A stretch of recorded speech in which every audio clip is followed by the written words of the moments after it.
Hi, everybody. Welcome to this week's Facebook Live. As you know, yesterday we were having some technical difficulties, but today we are rocking and rolling, I think. So you guys have been sending in a ton of amazing questions, and I really appreciate it because it keeps each week lively for me. I get so excited to dig into these things. But also, some of you may know that I have been dipping my toe back into day-to-day design. So I kind of took my foot off the gas and focused more on admin and growing our business ever since January 1st. But I'm getting some new team members on board. We're getting some part-time staff and adding to our virtual staff, and it has just been growing. So now I have some time on my hands, time to design. So yesterday I met with two different clients, and my one client who I've worked with many times before, I worked with her maybe 3 times on her last amazing Upper West Side apartment, and now I'm helping her move to her new Lincoln Center apartment. And some things came up during her session that I just thought were really interesting. She's doing a big renovation, so she's blowing out all the kitchen, she's blowing out both bathrooms, and she said to me, "Betsy, nobody ever told me that the more minimal you get, the more expensive it gets." And a lot of my clients, especially the urban ones, do have this more minimal sensibility. And when you're minimal, guys, when you love everything really streamlined, really modern and clean, there's nothing to distract people's eyes. There's no detailing in terms of carvings or patterns or colors or even very many textures to draw people's attention. Instead, they're able to see everything so clearly because it's so clean and simple. But that means that everything must be impeccable. The bottom of the cabinets must line up perfectly. There must not be a deviation in the amount of space between them. The handles have to be impeccable, simple, no fingerprints. So these kinds of things need to be paid very careful attention to, and more attention means more money. More money. So when you're renovating, if you really want to go for that impeccable, clean, white on white on white look, you're just going to be paying a heavier price tag. I recommend adding in some floor tile that has some kind of variation. Some people call it pattern or just some textural variation, because also the more modern, minimal, clean, and sleek you get, the less error there is for stains, spills, scratches. You can see absolutely every imperfection. And I myself am a little bit messy. I'm especially messy when I'm cooking. So to have something that is all white on white on white is going to betray every wine spill, every sauce drop. I just worry about it. And I don't think it's super livable unless you have a cleaning lady more than once a week. And I just feel like the limitations in terms of budget, people come to me and they feel more disgruntled when they have that clean, modern, minimal look, because any imperfection, any rip in a fabric, any scratch on a floor just shows that much more. So my wonderful client, Alice, definitely recognized that yesterday and has seen the light and is going to deviate from that white on white on white minimalism. And I hope that you will too. It will really give you more flexibility when you're choosing your renovation materials and when you're living in the finished space. The other thing that was so interesting is that she had concrete ceilings. A lot of my clients who are urban dwellers, in other words, living in apartments, have concrete ceilings. And the problem with concrete ceilings is you can't just add a fixture. In a home, typically the ceilings are hollow above, so you can easily add a fixture by drilling into the ceiling or coming down from the attic. But when it's concrete, typically there are rules in these buildings that don't allow you to drill into the concrete, because it compromises the integrity of the concrete. So creating channels for wires, even though people do it, is typically against the bylaws in apartment buildings. In other words, if you're in an apartment building that was built after 1950, and if you don't currently have overhead lights in that room, you probably cannot install them legally. Something to keep in mind. So my client was really bummed because she loves light, bright spaces, and who could blame her? And most of these apartments are a little bit cavey in terms of they only have windows on one wall, unless you have an amazing corner unit. And then the other 3 walls don't have any natural light source. So you're really dependent on that lighting that you add. And certainly you can add floor lamps, table lamps, but sometimes that doesn't always get it done. Sometimes it creates these specific pools of light, but doesn't generally light the space. So she was concerned. She was very concerned with all these concrete ceilings, with the lack of overheads, that she was going to have a dark space. So what she decided to invest in were wall sconces, because in any wall that has an electric outlet or a light switch, you can fairly easily install that sconce. You can just break into the wall, put the wire through. Now, the challenge with that, which she had not realized, she thought sconce solved the problem, get that general lighting without drilling into the ceiling. But the problem with a sconce is that it impacts where you can put your furniture and where you can hang your art. So many times in pre-war New York apartments, I see sconces on the living room wall, on that back wall, that large unbroken wall that's such a temptation and such an obvious place for you to put your sofa. But you typically need to center the sofa in between those sconces in order for it not to look weird, especially when you start adding art or mirrors above the sofa. It emphasizes the fact that it's not centered if you don't center it on sconces. In other words, these sconces really start to dictate the layout of the entire room, and it can become pretty oppressive.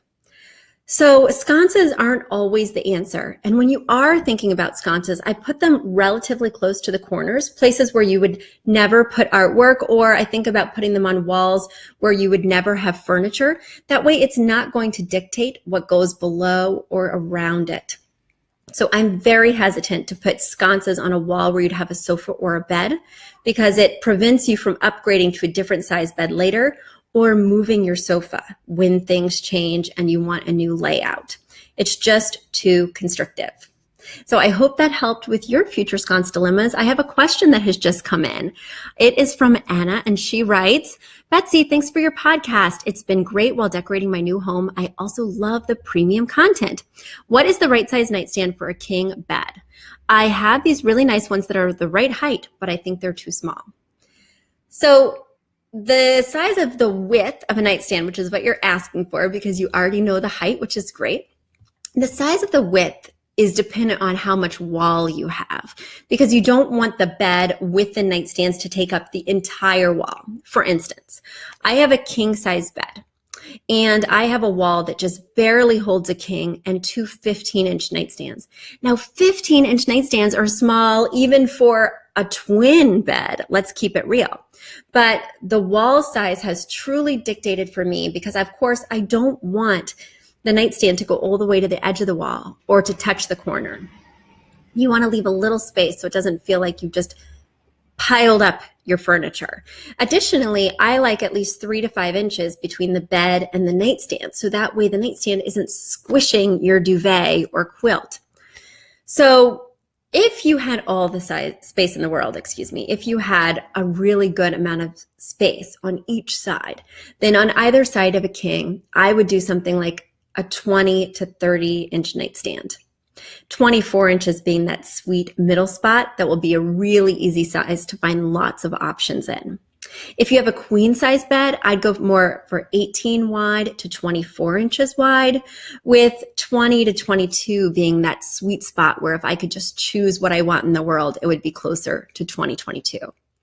And for those of you who don't know what Anna knows, the height of your nightstand is based on the measurement from the floor to the top of your mattress. So take your measuring tape. From the floor to the top of your mattress, for most of us, that's going to be between 24 and 26 inches. If we don't have a box spring, that's roughly the height of your nightstand, give or take 2 inches. I love shopping sites like Wayfair or Overstock because I can search for that exact width. I can search for that exact height, and then it narrows all the options down for me. So I don't have to go wading through thousands of options when I know exactly what the proportions should be based on, of course, what I just told you. And I hope that helps. And thank you so much for being a podcast listener. Guys, I love my podcast listeners and I love my Facebook Live viewers. And I love it so much when you send me your questions to Betsy at affordableinteriordesign.com. Keep them coming. I've got a couple more to answer today. So let's get to my next one. My next one came from Charity. Betsy, I have a question. We moved into a new place. The master bedroom is 95 inches, the master bedroom has a 95 inch by 34 inch window that is not centered. The right edge is in the corner against the wall and the left edge is about 3.5 feet from the opposite wall. How can we style this room? So Charity, it's kind of hard for me to answer this because I don't have any pictures or images to go off of.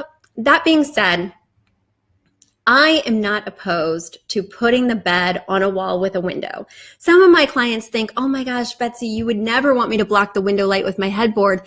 And that simply isn't true. And oftentimes these architects, I don't know who they are, why aren't they calling me? They put the windows in these awkward places so that the only viable wall for the bed, which I'm assuming is your dilemma, Charity, even though you didn't specify. But let's just assume that the only viable wall for the bed is in front of that window that's not centered. Therefore, we cannot center the bed, which is weird, yes, but not impossible to tackle. There's a few things you could do. Let's pretend that we were on an interior design show, okay? So let's pretend we were on any interior design show on HGTV. Let's go way back and pretend that we were on Trading Spaces. Do you remember Trading Spaces? So with a window such as yours that goes all the way to the corner, on one of those shows, what they may have done, especially if there's other windows in the room where you can grab some natural light, what they may have done is done a large rod all the way across that back wall with a lot of fabric, because your window is so wide at 8 feet wide that the window's fabric could cover that entire thing, and it would almost look like a fabric accent wall that's just corner to corner fabric. And then you wouldn't actually get the natural light from that window. So that's what we might do if we were shooting that for a magazine or if we were doing it on an interior design TV show.